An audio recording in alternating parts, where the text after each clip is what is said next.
Alam mo, Rawi, kahit magsumikap ka pa na magsumikap mag-aral, magagaya ka lang din sa tatay mo, wala mga pinag-aralan. Saka yung mga pangarap na sinasabi mo, hindi mo na matutupad yun. Ang gawin mo na lang, labhan mo na lang itong mga damit namin. Yan ka nababagay. Hoy, Bola, ano ginagawa mo sa pamangkin mo? Ba't ginagawa mo pamangkin mo? Tay, pasok na pala ako. Tay, tayo nga pong baon. Ano ba, anak? O, sige. O, ito ba mo? Sige po, tay. Papasok na po ako. O, sige, anak. Basta mag-ingat ka. Sige po, tay. Papasok na rin ako mamaya.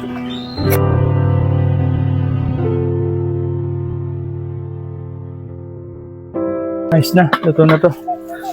Sabi, anak. Makapagluto na nga pala ako rito. Bali, kumain ka na lang dito mamaya. Pupunta na kasi ako ng bukid para sikasuhin ko yung mga palay. Pati yung mga pananim natin doon. Tay, wait lang po, tay. May sabihin po ako sa inyo. Oh, Tay, pengi po akong pera, tay. Magbabayad lang po ako sa school. eh anak, wala pa akong pera ngayon dito eh. Hindi pa namin nabibenta yung mga palay eh. Mas mabuti siguro wag ka na munang pumasok. Saka sana anak, kung maaari nga eh, tumigil ka na muna sa pag-aaral.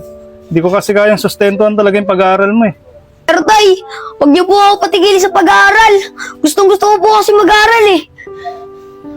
Sige, kung yan ang gusto mo, pumasok ka ng walang baon. Wala kasi akong pera ngayon eh.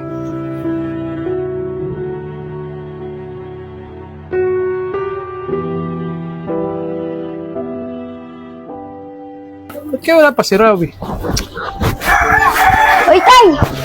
Meron pa akong magandang balita sa inyo. Tay, nakakuha po yung scholar. Tsaka tay, mura lang yung bayad. 50 lang. Tay, di na kayo maghihirap. Private school na ako mag-aaral. Ano? Sa private school? Libre yung pag-aaral mo? O sabihin na natin libre yung pag-aaral mo dun. Pero paano yung mga baon mo? Paano yung mga pamasahe mo? Sino magbibigay sa'yo? Sinong gagastos sa'yo? Sinabi ko na sa'yo, tumigil ka na muna sa pag-aaral eh. Hindi ko nga kaya eh. Tay, gusto ko po talaga mag-aaral eh. At tay, pangarap ko, maging engineer. At para rin po magaya po ako sa mga tiyo ko. Ano? Rawi? Gusto mong magaya sa mga tiyo mo? Alam mo ba kung anong ginawa sa akin ng mga tiyo mo? Ginawa nila akong alipin.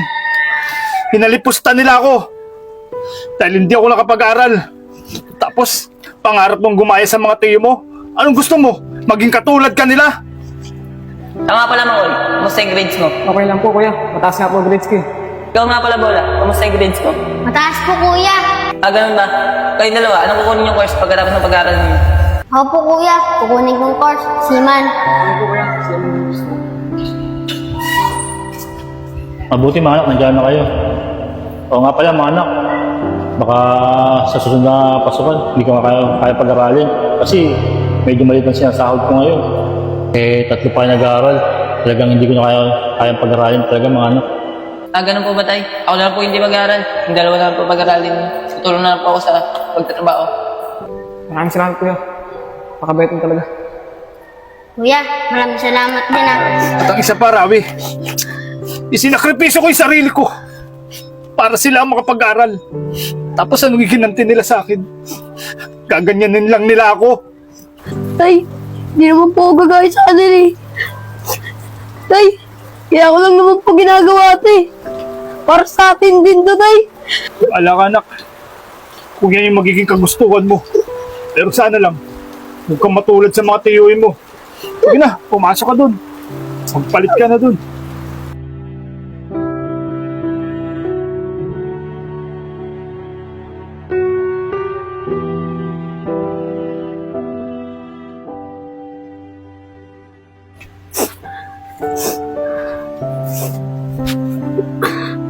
Oh, Rawi, saan ka pupunta? Tay, doon muna ako kila tiyo. Total, di nyo naman nasusuportahan yung pag-aaral ko eh. Tay, baka doon tay, kaya nila akong pag-aralin. Bahala ka, Rawi. Kung yan ang gusto mo, pangarap mo yan eh. Wala naman akong magagawa eh. Pero sana, matupad mo yung mga pangarap mo doon sa mga tiyo mo. Alis na po ako.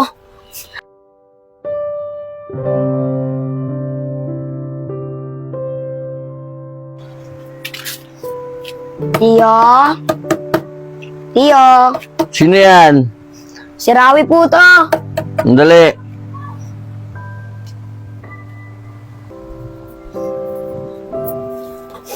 Murawi, nandiyan ka na pala. Tara, tuloy ka dito. Pasok ka. Sige po, Tiyo.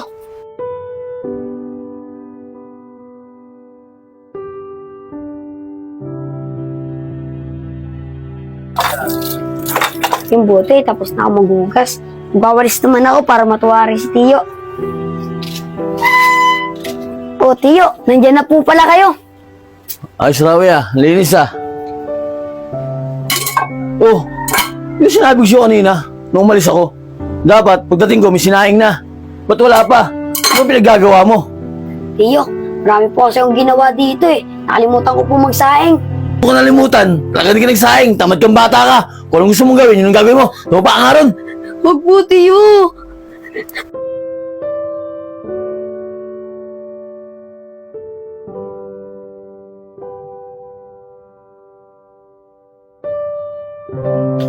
O Rawi, nga pala.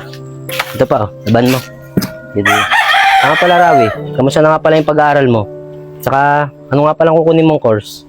Tiyo, medyo okay naman po. Bala ko sanang kuning course, seaman. Seaman ba kukunin mo?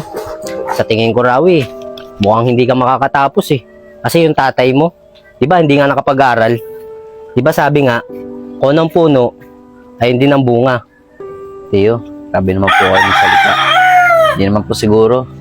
Kaya nga po ito magawa po ako ng paraan para po makapagtapos ako ng pag-aaral. Tsaka si tatay naman po kahit na di naman po nakapagtapos ng pag-aaral yun, gumagawa naman po siya ng paraan. Alam mo Rawi, kahit magsumikap ka pa na magsumikap mag-aral, magagaya ka lang din sa tatay mo, wala mga pinag-aralan. Saka yung mga pangarap na sinasabi mo, hindi mo na matutupad yun. Ang gawin mo na lang, labhan mo na lang itong mga damit namin. Yan, diyan ka nababagay. Hoy, Bola, ano ginagawa mo sa pamangkin mo? Ba't ginaganyan mo yung pamangkin mo? Bitawan nyo nga ako, tay. Tama lang kay Rawi yan. Ako naman nagpaparal sa kanya eh. Kaya malaki yung utang na loob niya sa akin. Kaya kahit anong gawin ko sa kanya, gagawin ko. Bahala na nga kayo dyan. Pasok na lang ako sa loob. Rawi, pasensya mo na yung tsuwi mo. Ang isipin mo lang, makapagtapos ka ng pag-aaral mo para sa iyan. Kaya, pagpasensya mo na lang. Pero huwag po kayo mag-alala, okay lang po sa akin yun. May utang na loob din po ako sa kanya kasi siya po nagpaparal sa akin. Titiisin ko na lang po kung ano po yung paggawa niya para lang po mapagtapos po ako ng pag-aaral. Sige, Rawi, bitawan mo na muna yan. Tingnan mo, nung oras na, papasok ka pa para makakain ka na muna. Sige lo, mamaya na po, tapusin ko po muna to. Maaga pa naman po mamaya po, kakain na po ako. O sige, kung bahala, basta yung pagkain nasa loob Sige po lo, salamat. Papasok muna ako.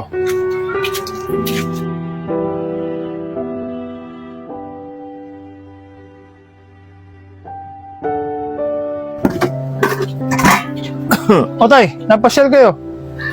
Baka gusto niyo ng kape tay. Hindi na. Pakakapi ko lang, sige na. Kumain, kakain po kayo. Hindi na, sige na. O tay, sige po, maupo muna kayo.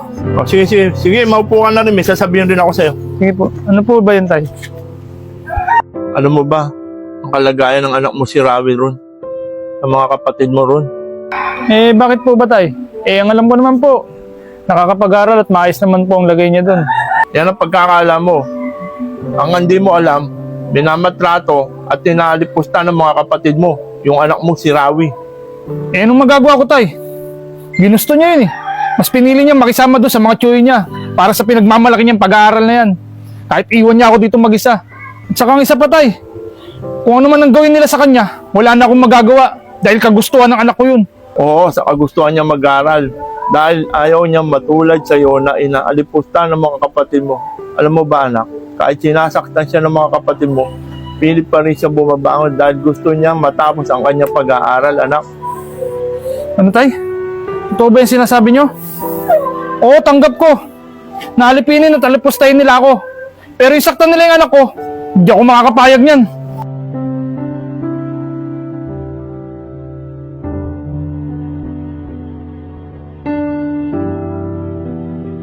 Makoy! Bola! Lumabas nga kayo dyan! Oo, sige, saktan niyo ako! Pero wag yung anak ko! Ano ba? Lumabas kayo dyan! Ano ba yan kuya? Bakit ba ang ingay mo? Oo kuya, ba't ang ingay mo? Nakakabulawan na rin sa mga bahay namin. Gusto mo tumagawa ng pulis? Eh di tumawag ka! Ano ba kasing ginagawa mo, kuya? Ilang taon niyo akong tinratong parang basura. Nagsakripisyo ako para kayong makapag-aral. At ang mali ko, nakinig ako sa inyo na wala akong kwentang tao, na wala akong pinag-aralan. Pero mali, ganun nyo na lang ako tabak-tabakan at alipustahin.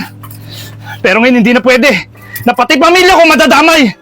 At ang swerte ko, buti na lang matigas yung ulo ng anak ko.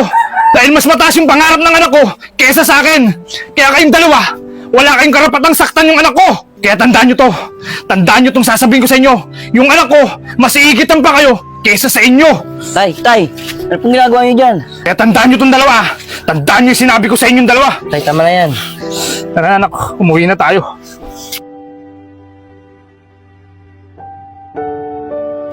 Rawi, tawarin mo ko. Ako yung ama mo na walang boses para ipaglaban ka. Saka anak, ako rin yung ama mo na walang kakayaang umakit ng entablado upang ipagsigawan at ipagmalaki ka. Pero alam mo na, proud na proud ako sa'yo. Dahil sa katigasan ng ulo mo, ito ka na ngayon. Konti na lang, makakapagtapos ka na ng pag-aaral mo. At saka alam mo anak, simula ngayon, tutulungan na kita. At ako na rin ang tutulong para makapagtapos ka ng pag-aaral mo. Sabay na nating abutin yung mga pangarap mo, anak. Talaga po, Tay. Tay, maraming salamat po Kasi Tay, matagal ko na pong gustong marinig sa inyo yan mula sa bibig nyo. Tay, maraming salamat po sa inyo. Anak,